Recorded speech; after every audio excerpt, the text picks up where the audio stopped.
갈라디아서 1장 1절부터 10절까지 한 절씩 교독하도록 하겠습니다. 사람들에게서 난 것도 아니요 사람으로 말미암은 것도 아니요 오직 예수 그리스도와 그를 죽은 자 가운데서 살리신 하나님 아버지기로 말미암아 사도된 바울은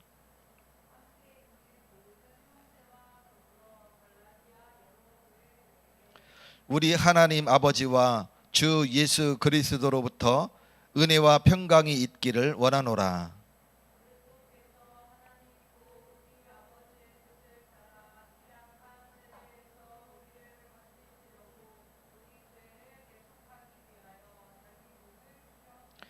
영광이 그에게 세세토록 있을지어다. 아멘.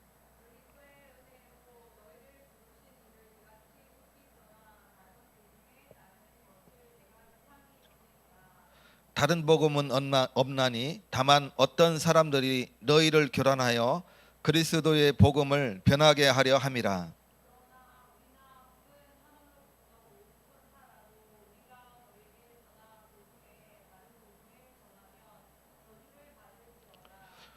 우리가 전에 말하였거니와 내가 지금 다시 말하노니 만일 누구든지 너희가 받은 것 외에 다른 복음을 전하면 저주를 받을지어다.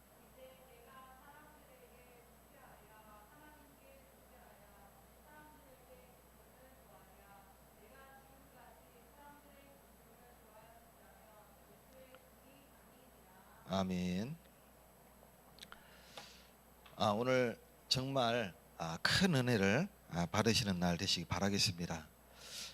오늘 명절인데 이렇게 주의 성전에 나와서 예배드리는 여러분들을 주 예수 그리스도 이름으로 축복합니다. 이 시간 하나님의 은혜를 풍성하게 누리시는 날 되시기를 축원드립니다. 강단 말씀이 맹인이 치유함을 체험하고 구원을 증거하다 그랬어요. 맹인이 치유를 체험했어요.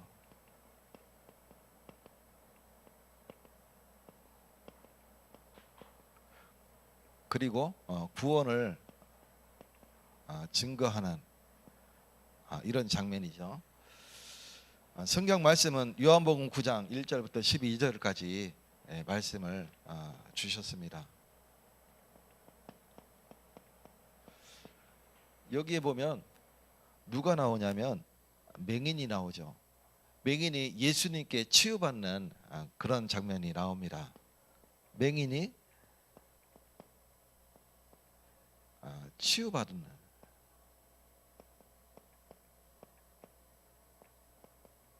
이런 장면이죠. 왜 맹인이 치유받았을까요? 우리는 그거를 오늘 굉장히 내 마음속에 정말 되새기는 그런 날 되시기 바라겠습니다. 우리가 알고 있었지만 소가 되새김질 하듯이 우리가 그것을 계속 되새겨야 돼요. 그런 날 되시기 바라겠습니다. 유대인들 물었어요.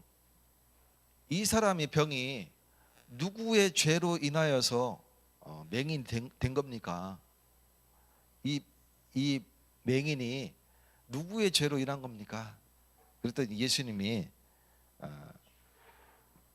말씀하시죠. 이 사람의 죄도 아니고 이 사람의 부모의 죄도 아니다.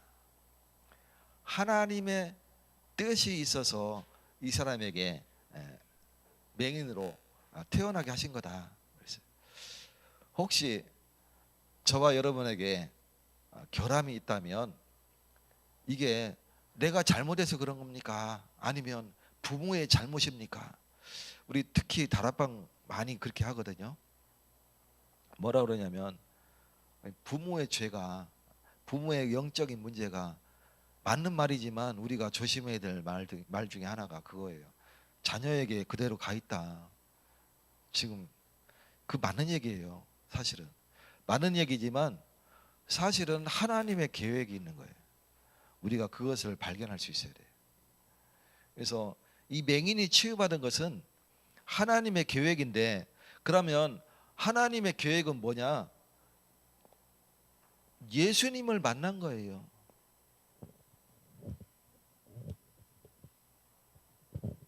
예수님을 만난 거예요. 이게 하나님의 계획이에요. 이 맹인이 안 돼 있다고 그러면 갈급할 이유가 없죠. 그러니까 예수님을 만날 수 있는 그런 기회가 만났을지라도 유대인의 그 전통을 따라서 그런 사상을 가지고 있을 것인데, 이 사람은 갈급했어요.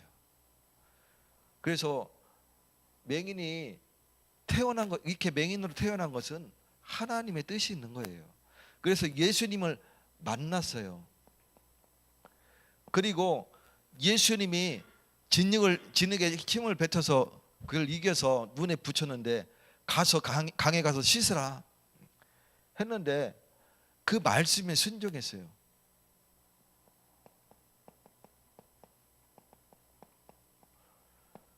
이게 맹인이 치유받은 이유입니다. 그래서 어떻게 치유받았습니까? 예수님을 만났어요. 복음을 만난 거예요. 그리고 말씀에 순종한 거예요. 우리가 이것을 정확하게 구분할 수 있어야 됩니다. 네 부모가 이 병이 있어서 네한테 이 병 온 거야가 아니고, 하나님의 뜻이 있어서 병이 있는 거야. 그래서 네가 복음을 만난 거야. 그래서 치유받고 네가 이 그리스도 복음 만나서 치유받았음을 증거하는 거야. 그게 하나님의 뜻입니다. 근데 그걸 부정한 자가 누구냐면 유대인들이 있었어요. 그리고 서기관들, 이 사람들이 이것을 부정했는데, 왜 그러냐면 말씀을 순종한 게 아니고 말씀을 부정했어요. 말씀이 안 믿어지니까 뭐라고 모함이 아니지, 실제 이 사람들 기준에는 범법자예요. 안식일을 범했잖아요. 먼저 번에 나면서부터 병을 가졌던 사람이 그 베데스다 연못에 들어가면 치유받는데, 그 던져 넣어줄 사람이 없어서 치유를 못 받고 있다가 예수님이 일어나 네 자리를 들고 가라. 자리라는 건 돗자리를 말하는 거예요. 그럼 벌떡 일어나서 다 나와가지고 돗자리를 들고 갔잖아요. 근데 그때가 언제예요? 안식이 됐었어요. 근데 지금 맹인을 치유한 이 날짜도 안식일이에요. 그래서 뭐라고 그러냐면 범법자다.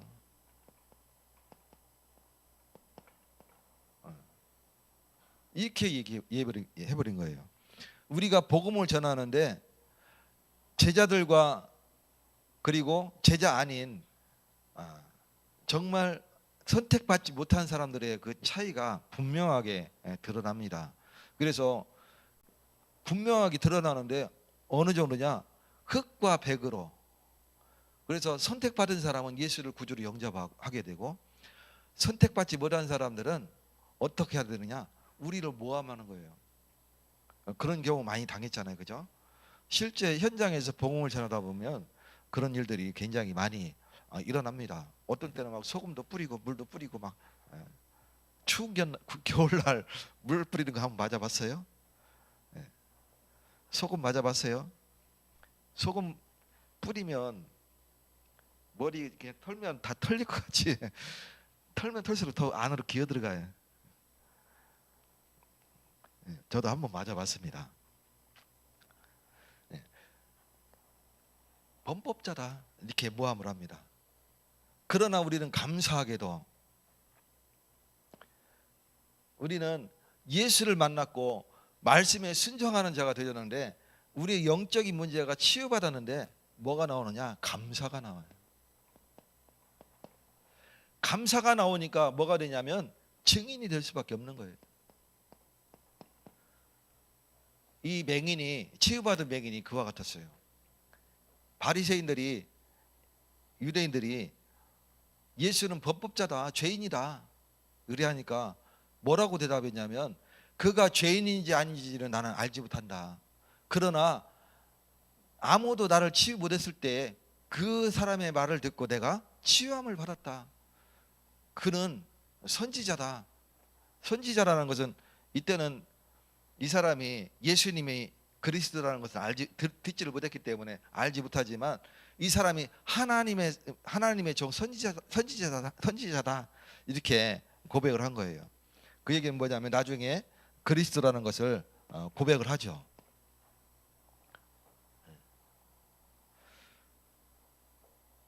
오늘 저와 여러분이 그리스도의 증인 되시기를 예수 그리스도의 이름으로 축원드립니다.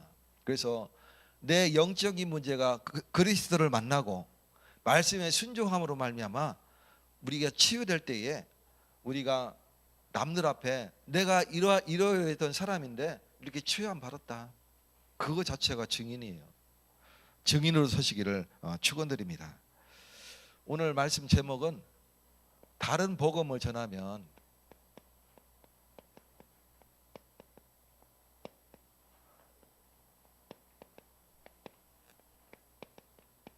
저주를 받으리라.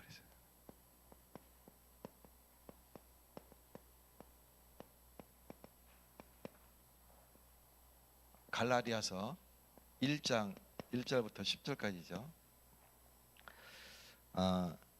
갈라디아 지역이 어디냐면 지도를 내가 머릿속엔 다 있는데 그릴 만한 지금 장수가 없어요. 그래서 말로만 설명을 합니다.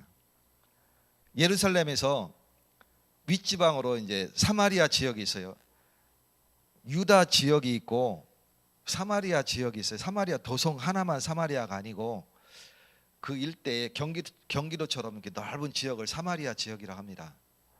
그리고 그 위의 지방이 갈릴리 지방이에요. 갈릴리 호수 근처만 갈릴리 지역이 아니고 그 호수 주변과 바닷가 근처까지 전부 다 그 갈릴리 지역이라고 그래요. 그래서 거기가 갈릴리 지역. 갈릴리 지역은 행정구역상 수리아로 들어갑니다. 시리아라고도 하죠.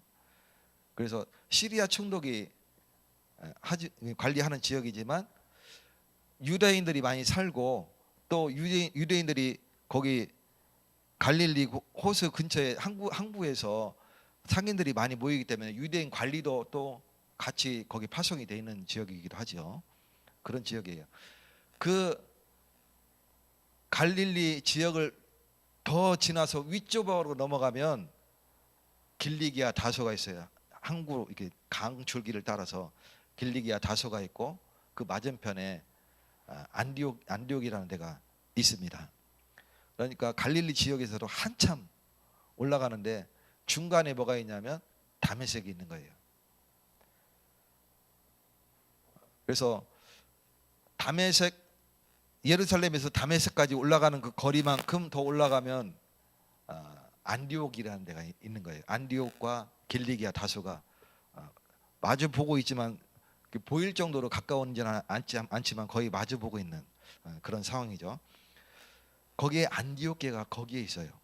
근데 바울이 거기서 길리기아 다소에 가 있다가 바나바가 다수에 있는 거를 끄집어 안디옥까지 와가지고 거기에서 파송을 받죠. 같이 거기 사역하다가 파송을 받는데 어디로 가냐면 바다로 나갑니다. 바다로 나가서 구부로 섬에 갔다가 거기서 총독과 귀신 들린 박스무당 바예수라고 하는 그 박스무당 깨부시고 총독이 구원을 얻고 그런 역사가 일어납니다. 그리고 바로 어디로 왔냐면 다시 육지로 넘어왔는데 거기가 어느 지역이냐면 바로 조금 더 윗지방 거기가 갈라디아예요. 그래서 오늘 갈라디아서를 시작하는데 갈라디아는 어디냐면 바울이 1차 선교 여행 때에 주요 무대가 어디냐면 갈라디아 지역이에요. 갈라디아. 그렇기 때문에 여기는 1차 선교 여행으로서의 가장 중요한 지역이었구나. 그것을 우리가 그림으로 그리면 됩니다.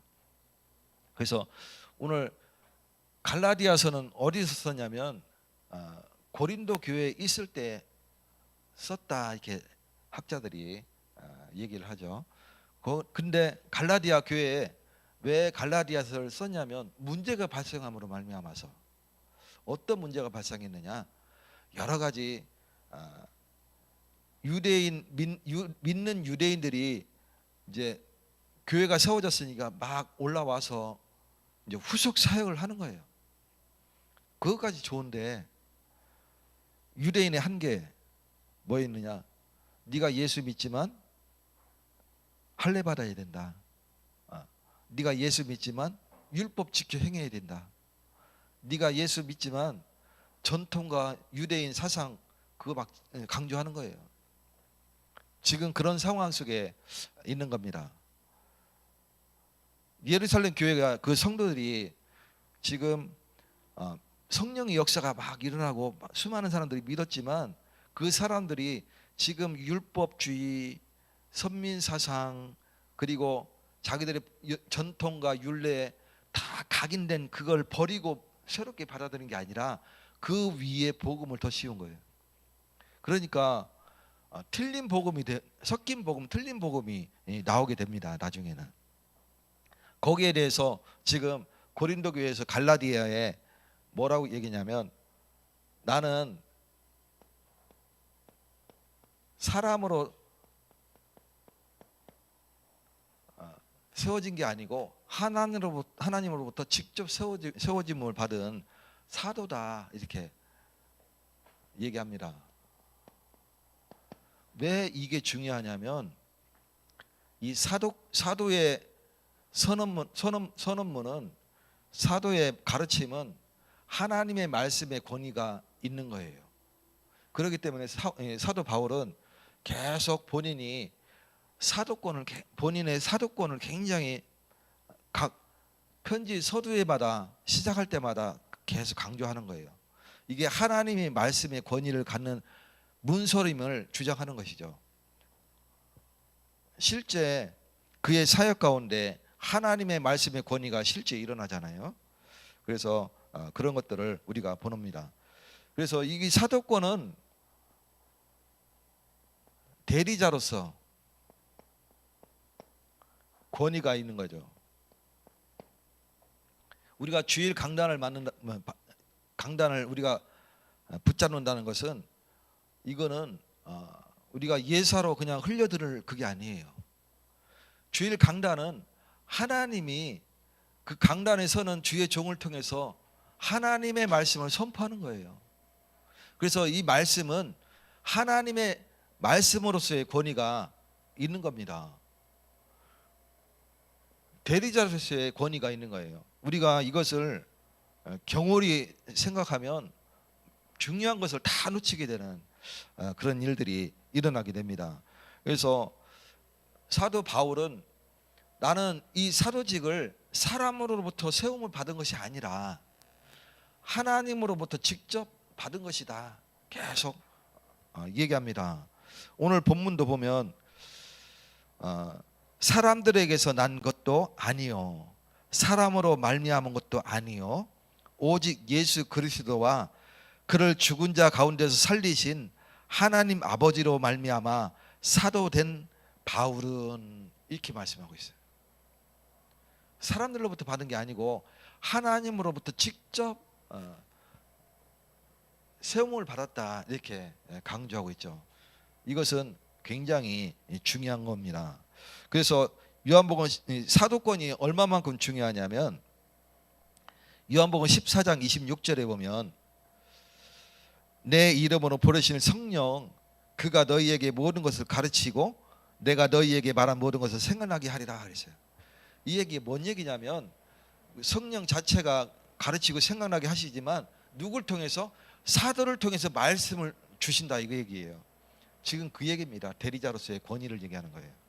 성령이 사도를 통해서 말씀을 선포하게 하시는데 그 은혜가 우리에게 임하게 되는 거예요. 그것을 얘기하는 겁니다.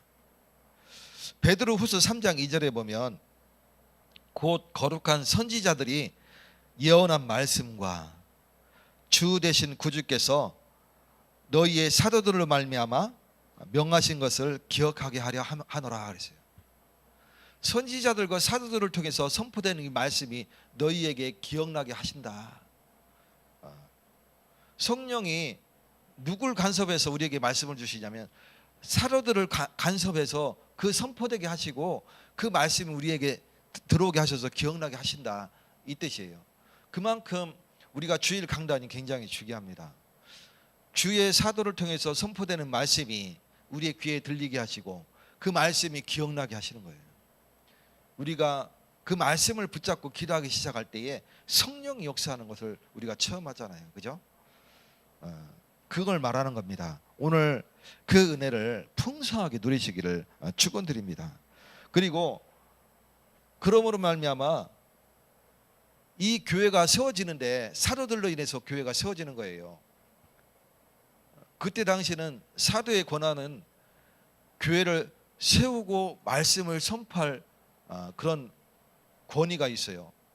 그래서 그때 당시는 생각이 어땠냐면 교회를 세우는 것은 사도들이 세우는 거예요. 그리고 그 사도 외에 12사도잖아요. 그죠? 그 사도 외에 이제 말씀을 선포하는 사람들이 세워지게 되잖아요. 속사도라든가 또 그 외에 이제 속사도 다음 세대가 이제 감독들인데 그 사람들은 세워진 교회에서 말씀을 선포할 권한은 있지만 교회 세울 권한은 없다. 그때 당시 그게 통용되는 그런 사상이었습니다. 그래서 그만큼 사도권이 굉장히 중요하다. 우리가 이것을 볼 수 있습니다. 그래서 그 교회의 터는 누구냐면 예수님이시다. 그 사도들과 선지자들을 통해서 세워진 그 교회가 그 터가 예수님이다. 그것을 말하는 것이죠. 고린도전서 3장 11절에 보면 이 터는 곧 예수 그리스도라 그랬어요. 사도들로 인하여 세워진 이 교회의 터는 곧 예수 그리스도의 터라. 그래서 이 교회 설립의 기초를 놓은 자들이 누구냐면 사도들입니다. 에베소서 2장 20절에 보면 너희는 사도들과 선지자들의 터 위에 세우심을 입은 자라 그랬어요. 저와 여러분이 사도들로 인하여 세운 그 터 위에서 우리가 세우심을 받은 자, 즉 구원을 받은 자다, 이 얘기입니다. 그러면서 그리스도 예수께서 친히 그 교회에 모퉁이들이 되셨느니라 이렇게 말씀하고 있습니다. 그래서 이 사도는 이 터는 예수 그리스도이신데 이 터는 세움은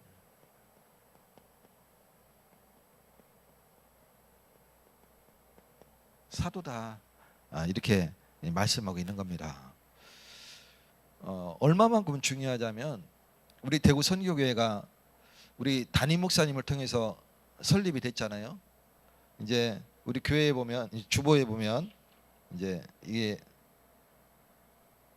35권인데 35년 전에 이 교회가 담임 목사님을 통해서 세워진 거예요. 이 교회는 담임 목사님을 통해서 세워졌지만 이 교회의 터는 누구냐? 그리스도예요. 그리스도께서 이 교회의 모퉁이들이 되신 거예요. 근데 왜 사도권을 강조하느냐?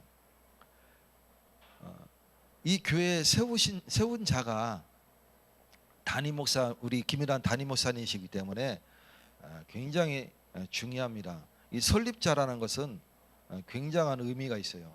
그래서 이분이 은퇴하실 때는 그래서 교회가 그 모든 것을 공로를 다 인정하기 때문에 그분의 노후를 다 보장을 해서 편안히 지낼 수 있도록 교회에서 이렇게 노후를 보장해야 되는 게 당연한 거예요.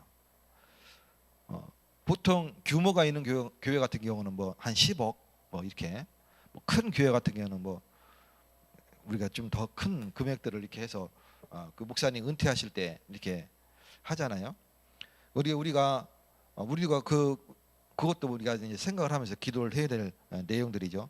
그만큼 이 사도권은 굉장히 중요합니다. 그래서 그렇기 때문에 이 사도권이 누구로부터 세움받았느냐? 하나님께로부터 또 그리스도로부터 세움을 받았다. 이것을 바울이 계속 강조하고 있는 것입니다. 그러면 왜 이거를 강조하냐면 이유가 있어요. 지금 고린도 지역에서 고린도 교회에 있으면서 갈라디아 교회에 지금 편지를 썼거든요. 왜 그런 내용들을 썼냐면, 이것을 강조하면서 썼냐면, 거짓 사도, 그러면서 거짓 스승을 따르지 말라고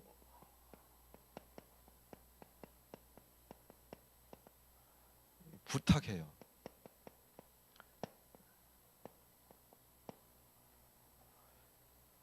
지금 이 말을 하기 위해서 지금 요거를 얘기한 거예요. 지금 이 말을 그냥 성도가 성도한테 한 말이면 흘려 들을 수 있는데, 지금 하나님의 대리자로서 권위를, 하나님의 말씀의 권위를 가지고 지금 이렇게 얘기하고 있는 겁니다. 그러면 의미가 달라지잖아요. 그래서 바울이 그래서 이것을 강조하는 겁니다. 그러면서 뭘 얘기냐면, 내가 전한 복음 외에 다른 복음 없다.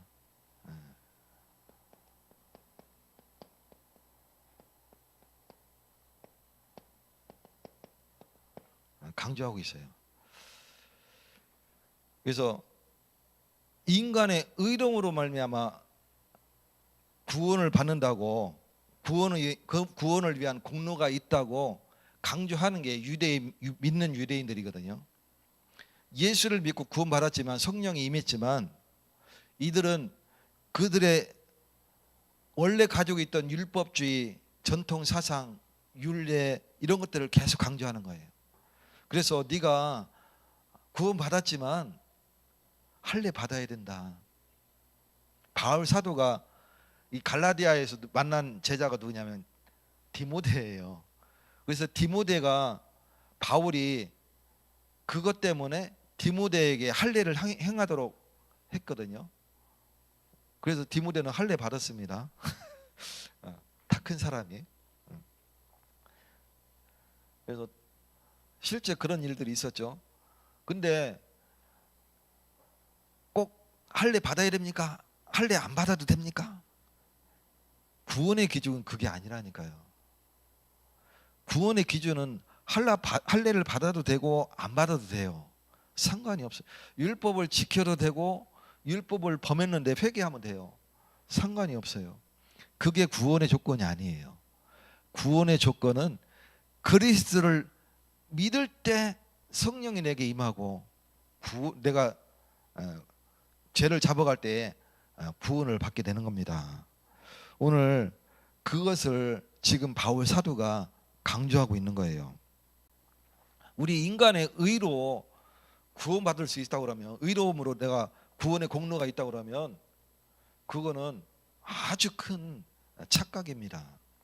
그래서 유대인들이 예루살렘에서 수많은 역사가 일어났고 사마리아 지역까지도 엄청난 역사가 일어났지만, 그 이상을 벗어날 수 없었던 근본적인 이유가 뭐냐면 바로 이 율법주의 때문에 그래요. 선민사상 때문에 그래요. 전통과 율례 때문에 그래요. 이것 때문에, 각인된 거, 이것 때문에, 그래서 그 이상 벗어날 수 없었던 그런 모습들을 보게 됩니다. 하나님이 바울을, 예수님이 직접 바울을 세우셨잖아요. 다메섹에서 사도행전 9장 15절에 보면. 그래서 아나니아가, 이 사람은 믿는 사람들 핍박하는 자 아닙니까? 예수님이 직접 아나니아에게 말씀하십니다. 9장 15절에 이는 이방인과 임금들과 이스라엘 자손을 위하여 택한 나의 그릇이라. 유대인 갖고는 안 되니까 이방인의 사도로서 따로 세움을 받은 사람이 바로 전도자 바울이었어요. 그래서 이 전도자 바울이 전한 이 복음 외에 다른 복음 없다. 지금 그 얘기를 하고 있는 것입니다. 갈라디아서 5장 2절에 보면 이 본문 나중에 5장 2절에 보면 보라 나 바울은 너희에게 말하노니 너희가 만일 할례를 받으면 그리스도께서 너희에게 아무 유익이 없으리라. 할례 때문에 구원받는다고 얘기하는데 그 할례를 강조하면서 할례를 한 것이면 그걸로 인해서 구원받았다고 그러면 그리스도가 너희에게 아무 유익이 없는 거다. 그 얘기하는 거예요. 할례가 구원의 기준이다 그러면 그런 상황이 생기는 것이죠. 우리가 예수 그리스도를 믿음으로 말미암아 구원을 얻는 것이지 할례를 행함으로 말미암아 구원을 받는 게 아니에요. 율법을 지킴으로 말미암아 그 공로로 우리가 구원을 받는 것이 아니에요. 우리는 예수 그리스도를 믿음으로 말미암아 구원 얻는 줄 믿으시기 바라겠습니다. 그래서 복음이라는 건 뭐냐?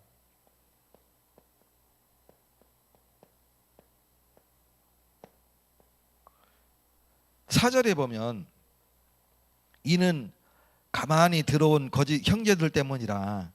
그들이 가만히 들어온 것은 그리스도 예수 안에서 우리가 가진 자유를 엿보고 우리를 종으로 삼고자 함이로되. 그랬어요. 이 사람들이 나쁜 뜻으로 그런 게 아니에요. 지금 교회가 세워졌으니까 가서 후속 사역차 지금 이들은 일부러 파송돼서 나와서 돕고자 하는 거예요. 근데 그 돕고자 하는 그게 자기들의 선민사상과 율법주의와 그리고 전통과 사상을 강조하는 거예요. 그게 문제가 되는 겁니다. 그래서 오늘 본문처럼 4절처럼 그리스도께서 하나님 곧 우리 아버지의 뜻을 따라서 이 악한 세대에 우리를 건지시려고 우리 죄를 대속하기 위하여 자기 몸을 주셨다. 이게 복음인데 그 복음의 내용에 뭐를 덧붙여서 이걸 행해야 네가 이 은혜를 받는다라는 것은 강조하는 것은 굉장히 잘못된 사상인 겁니다. 그래서 내가 전한 그리스도 복음 외에 그 믿음으로 구원받는다는 그 복음 외에 다른 것을 따르는 것은 죄악이다. 그래서 다른 복음을 전하면 저주를 받으리라. 지금 계속 얘기하고 있는 겁니다. 이 복음이 뭐예요? 예수가 그리스도라. 이것을 믿는 걸 말하는 거예요. 믿음으로 구원받는 거예요. 우리가 이것을 정말 붙잡는 날 되시기 바라겠습니다. 로마서 1장 7절에 17절입니까? 오직 의인은 믿음으로 말미암아 살리라. 구약 성경을 인용한 내용이죠. 그것을 누가 붙잡았냐면 전도자 바울이 붙잡았어요. 그리고 또 누가 붙잡았냐면 종교개혁 시대 때에 마틴 루터가 그 구절을 붙잡았어요. 그래서 의인은 오직 믿음으로 말미암아 살리라. 오늘 믿음으로 우리가 살게 된 줄 믿으시기 바라겠습니다. 그래서 로마서 4장 5절에 보면 이를 아니할지라도 경건하지 아니한 자를 의롭다 하시는 이를 믿는 자에게는 그의 믿음을 의로 여기시나니 그랬어요. 우리가 무엇을 해서 의로운 게 아니라 아무것도 안 했는데 그를 의롭다고 하는 그 의롭다고 하시는 이를 믿는 자 누구예요? 예수님 우리를 의롭다고 하셨잖아요. 믿음으로. 그의 믿음을 의로 여기신다 이 뜻이에요. 우리가 예수 그리스도께서 예수 믿음으로 말미암아 우리를 의롭다고 하셨는데 이신 칭의 그 은혜를 우리가 붙잡게 된 줄 믿으시기 바라겠습니다. 갈라디아서 3장 2절과 3절에 보면 내가 너희에게 다만 이것을 알려 하노니 너희가 성령을 받은 것이 즉 구원을 받은 것이 율법의 행위로나 혹은 듣고 행위로냐 아니면 듣고 믿음으로냐. 너희가 이같이 어리석으냐. 성령으로 시작하였다가 이제는 육체로 마치겠느냐. 율법의 행위로 네가 구원받았냐, 아니면 네가 성령으로 구원받았냐, 그 얘기죠. 우리가 믿음으로 구원받은 줄 믿으시기 바라겠습니다. 듣고 믿음으로 구원받았냐, 아니면 네가 율법을 행함으로 구원받았느냐, 바울이 지적하고 있는 거죠. 오늘 우리가 믿음으로 구원받게 된 줄 믿으시기 바라겠습니다. 우리 육체의 의로는 구원받을 아무런 가치가 없는 거예요. 아무리 착한 일 많이 해도, 아무리 우리가 거룩하게 살아갈지라도 그거로서는 구원의 가치로는 아무것도 없는 거예요. 우리가 무엇으로만 구원받을 수 있느냐? 예수가 그리스도이심을 믿음으로 말미암아, 그가 나의 죄를 위하여 십자가에 달려서 죽으심으로 말미암아 내 모든 죄를 다 끝내셨고, 하나님 만나는 길을 여셨고, 내가 묶여있던 그 사단의 권세를 완전히 깨뜨리신 그리스도이시구나, 그것을 내가 믿고 고백했을 때 구원받게 되는 줄 믿으시기 바랍니다. 그래서 다른 복음 전하면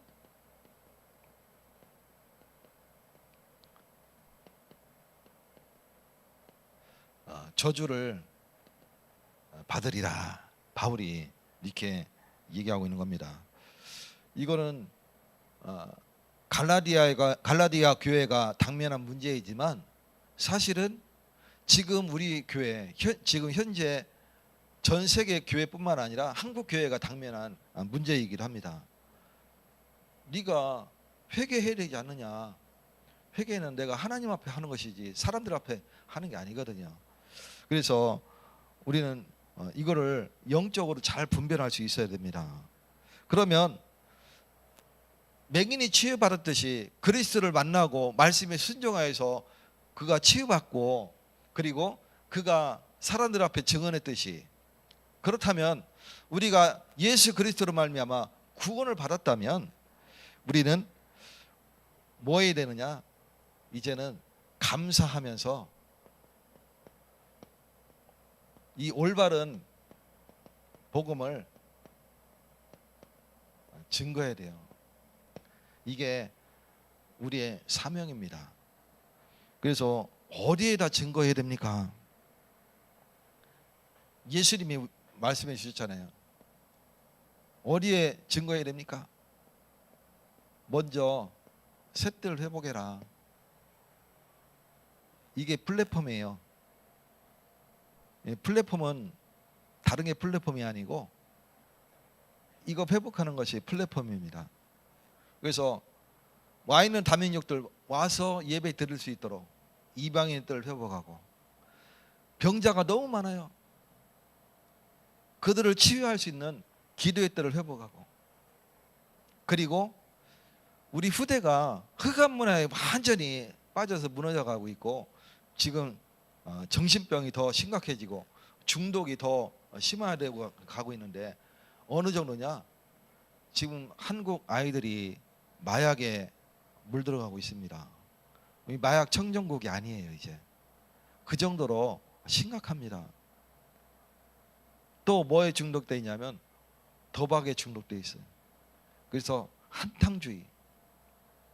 또 뭐에 중독되어 있냐면 게임에 중독되어 있어요. 그래서 우리는 이런 것들을 회복해야 됩니다. 그래서 필요한 게 뭡니까? 바로 금토일 시대예요. 꼭 금요일, 토요일, 일요일만 집중하면 됩니까? 아니에요. 월요일부터 금요일까지 우리가 삶의 현장에서 하나님 아침과 낮에와 저녁에 집중하는 거예요. 이게 금이에요. 그 의미의 금입니다. 그래서 치유예요. 토요일은 이제는 모여서 우리가 집중하는 거예요. 그러면서 일은 우리가 뭐해서 하나님 앞에 말씀과 은혜와 예배 속에서 예배와 기도가 이루어지는 겁니다. 금토일 시대는 이렇게 누리는 거예요. 우리가 그것을 분명하게 붙잡아야 됩니다. 그러면서 우리가 회복해야 될 건 뭐냐면 바로 묵상이에요. 왜 묵상이냐? 지금 이 아이들 학교뿐만 아니라 학원에서도, 심지어 태권도 도장에서도, 태권도 애들 다 다니거든요. 뭐 하냐면 명상 가르쳐요. 그만큼 심각합니다. 명상 깊이 들어가면 뭐 하냐면 접신하는 거예요. 귀신 들려요. 시달리게 돼요. 갈수록 그게 심화됩니다. 요즘 서구권에서는, 서구권 하면 유럽과 저 북미 지역을 말하는 거죠. 뭐가 굉장히 유행하고 있냐면 들불같이 일어나죠. 뭐가 일어나냐면 신학은 신학인데 대체 신학. 대체 신학이라는 게 뭐냐면 예수가 그리스도이시고 예수를 믿음으로 말미암아 구원을 얻는 것이 아니라 그거 외에, 그거 말고 다른 것으로 대체할 수 있는 그 신학을 말하는 거예요. 그래서 명상 운동이 굉장히 일어나고 있습니다. 들불같이 일어나고 있죠. 그래서 뭔가 신비한 이 사람들이 동양 철학에 관심을 갖는 이유가 뭐냐면 굉장히 그 사람들 입장에서는 굉장히 신비하거든요. 그래서 이 명상에 굉장히 관심이 많아요. 실제 미국에서, 유럽에서 명상 운동이 얼마만큼 일어나느냐? 우리가 상상하는 그 이상인데, 그 명상 운동하는 그 치유받고 증언하는 그런 사람들이 있어서 방송에까지 나와가지고 막 증언하기도 하고, 인터넷으로 막 이렇게 증언하기도 하는 그런 일들이 굉장히 많이 일어납니다. 그래서 이때 우리는 무엇으로? 묵상으로, 하나님 말씀을 묵상함으로 말미암아, 집중함으로 말미암아 우리가 근본을 회복하는 이런 축복을 누리시기 바라겠습니다. 우리가 이것으로 세상을 살려나가야 됩니다. 그러면 이 모든 것을 우리가 먼저, 개인이 먼저 응답받아야 돼요. 내가 먼저 응답받아야 되는 거예요. 그래야 내가 증인으로 설 수 있는 거예요. 맹인이 먼저 응답받으니까 이 사람이 증인으로 서잖아요. 그와 같이로 내가 먼저 영적인 눈을 떠야 되는 거예요. 내가 먼저 문제가 치유되어야 되는 거예요. 내가 먼저 말씀을 체험해야 되는 거예요. 이 사람이 뭐가 되느냐? 증인이 되는 거예요. 오늘 증인으로 서시는 날 되시기 바라겠습니다. 내가 체험하지 않는다면 그것은 남의 한 말을 옮기는 것밖에 안 되는 거예요. 내게 통해서 체험되지고 전달되는 게 아니라, 내게 아니라 남의 거를 갖다 전달해 주는 것밖에 안 되는 거예요. 그러면 역사는 일어나도, 하나님 말씀이니까 역사 일어나죠, 당연히. 역사는 일어나도 본인은 계속 죽어간, 영적으로 무너져가는 그런 모습들을 보게 됩니다. 내가 먼저 살아나시기를 축원드립니다. 그 사람이 바로 증인입니다. 사도행전 3장에 보면 누가 일어났습니까? 나면서부터 안진뱅이가 일어났잖아요. 이 사람이 사도행전 4장에 베드로 옆에 서 있기만 해도 증인이잖아요. 수많은 사람들이 지금 주변에 막 지금 그 놀라워서 그거 지금 서 있는 그 안진뱅이를 보았단 말이에요. 그러니 대제사장도 감히 할 말이 없는 거예요. 천하 사람 중에 구원을 이룰 만한 다른 이름을 우리에게 주신 일이 없습니다. 오늘 응답을 노려가시기를 예수 그리스도 이름으로 축원드립니다. 하나님 아버지 감사드립니다. 바울 사도는 내가 전한 복음 외에 다른 복음을 전하면 저주를 받으리라 말씀을 전하기 위하여 사도권을 권위를 세웠습니다. 오늘 주일 강단을 우리가 붙잡고 그 그 하나님의 권위의 말씀을 우리가 붙잡고 내가 있는 현장 속에 말씀이 선포된다면 하나님의 성령의 역사가 일어나게 될 줄 믿습니다. 오늘 말씀의 은혜를 더하시고 말씀에 순종하는 날 되어지게 하여 주시옵소서. 예수 그리스도 이름으로 기도 올려옵나이다. 아멘.